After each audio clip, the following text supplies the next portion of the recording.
Leia o Evangelho indicado e edifiquemos a nossa fé refletindo sobre o reino que Jesus nos propõe. Todos olharam e então dirão, vede como se amam. Guardo que vocês leiam este Evangelho de Jesus Palestino conforme São Mateus, capítulo 2, do versículo 1 ao versículo 12. Neste Evangelho se trata da Epifania, que é a manifestação revelacional de Deus. É a revelação de Deus se revelando numa criança de maneira extremamente frágil, mas ao mesmo tempo ganhando a atenção, o louvor e a adoração de todo o universo. Mas atenção, atenção. A Epifania, que é a revelação de Deus, não se dá, de acordo com este capítulo, sob um céu de brigadeiro e nem num clima absolutamente tranquilo. Pelo contrário, este Evangelho demonstra que a Epifania ocorre num ambiente extremamente turvo, com densidade de trevas, de escuridão.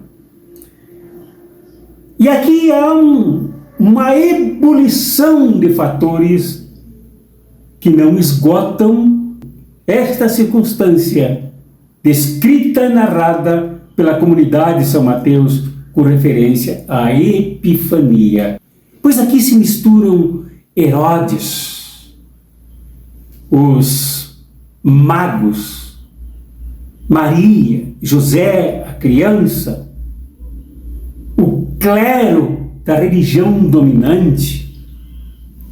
Tudo aqui se mistura no mundo onde Deus se revela, sem afastar todas as contradições, sem empurrar para lá numa formação de paraíso para que ele privilegiadamente se manifeste. Não.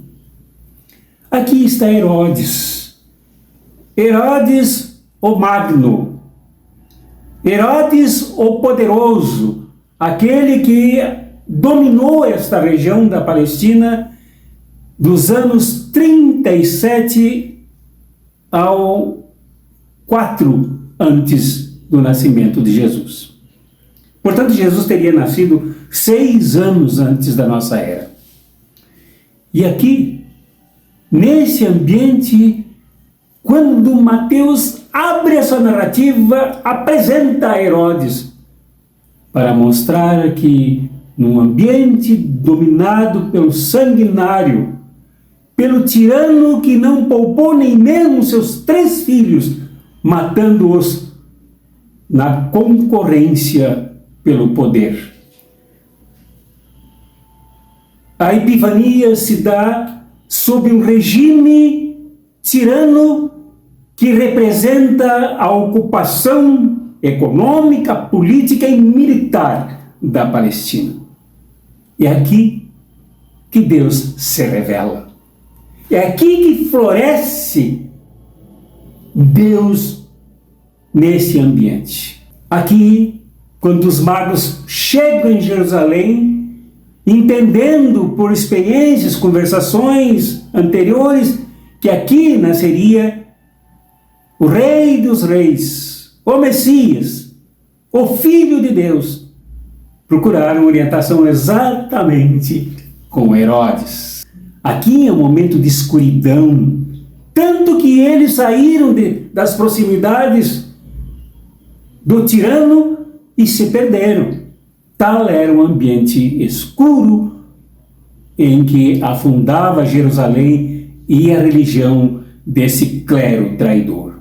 Por que o clero?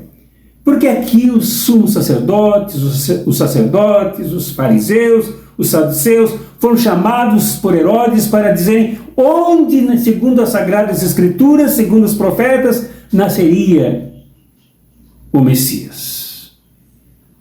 E eles serviram os propósitos do tirano, serviram os propósitos do malandro, do mentiroso, do manipulador.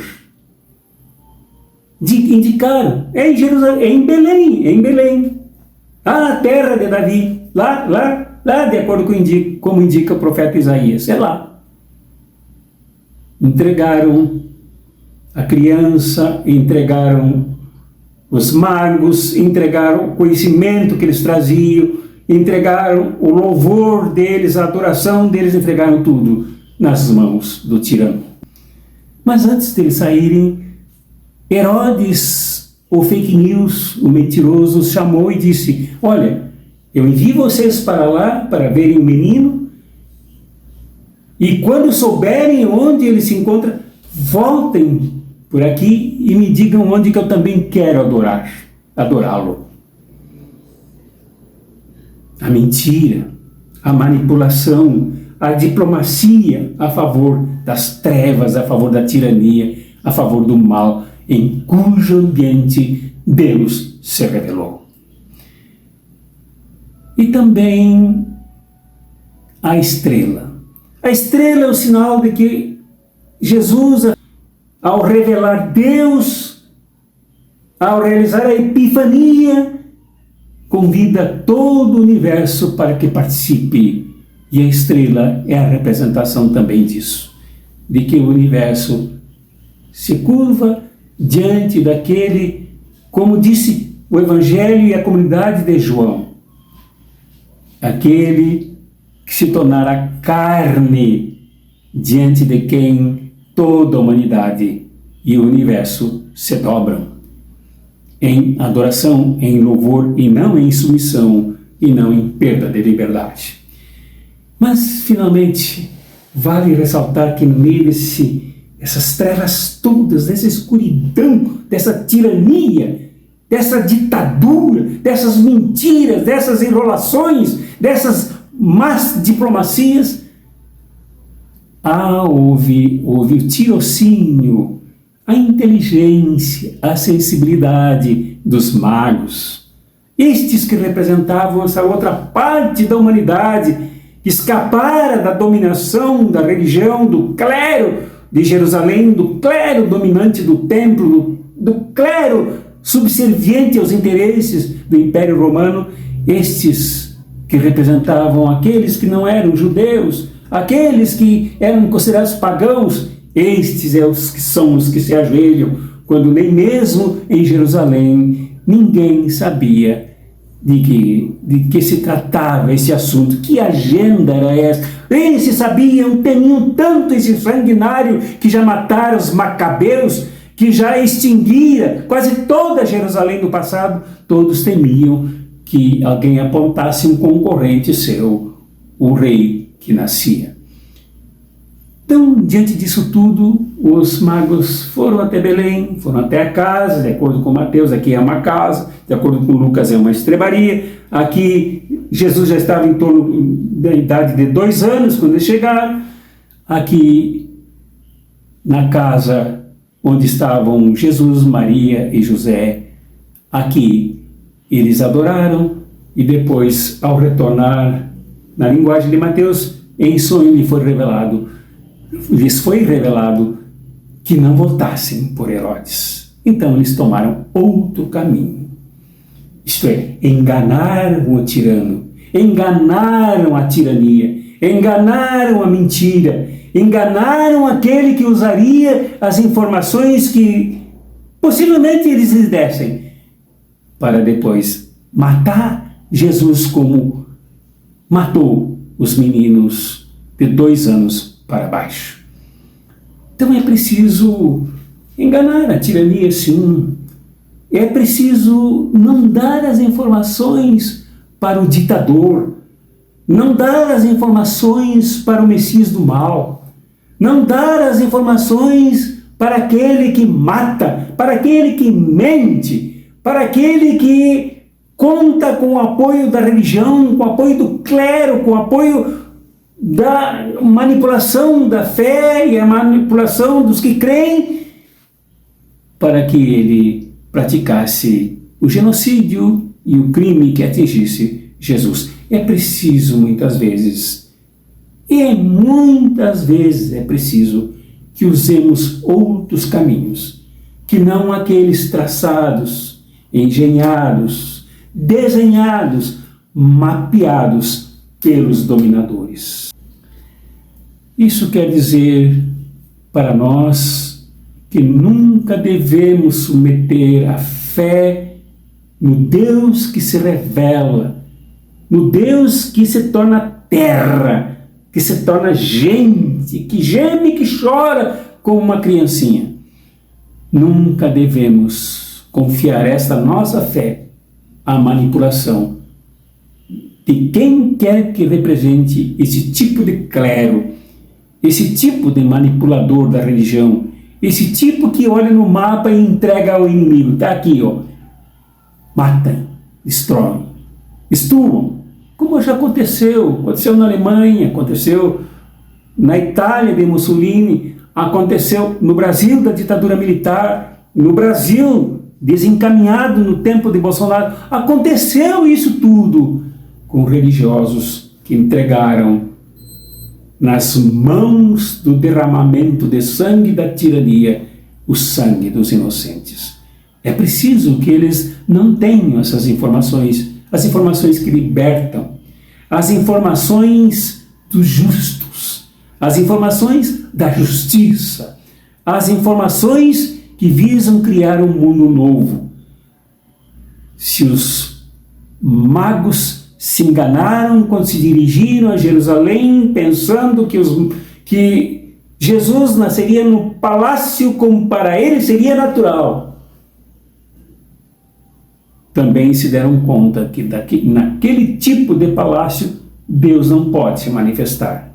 Deus não se manifesta no palácio dos poderosos.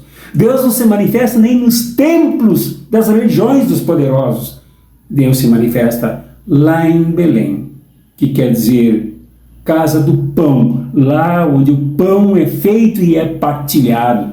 É lá que Deus se manifesta, é lá que Deus se revela, e não nos palácios dos tiranos, dos poderosos, dos opressores, dos que golpeiam e estrangulam o povo, dos que massacram os humildes, dos que humilham ainda mais os que já não podem mais ser humilhados.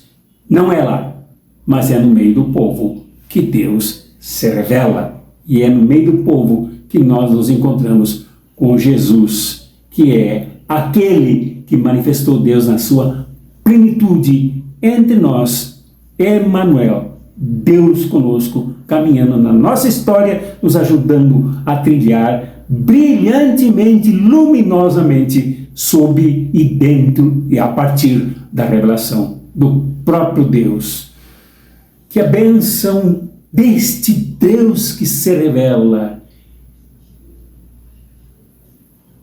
o amor deste Jesus que revela a Deus, e a graça do Espírito Santo, gerador de comunhão, nos ajude a sermos fiéis, a aprendermos com os magos, a não trilharmos os caminhos com as informações a serem entregues aos tiranos, aos poderosos, aos mentirosos e aos opressores.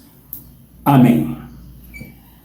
Leia o Evangelho indicado e edifiquemos a nossa fé refletindo sobre o reino que Jesus nos propõe. Todos olharam e então dirão: vede como se ama.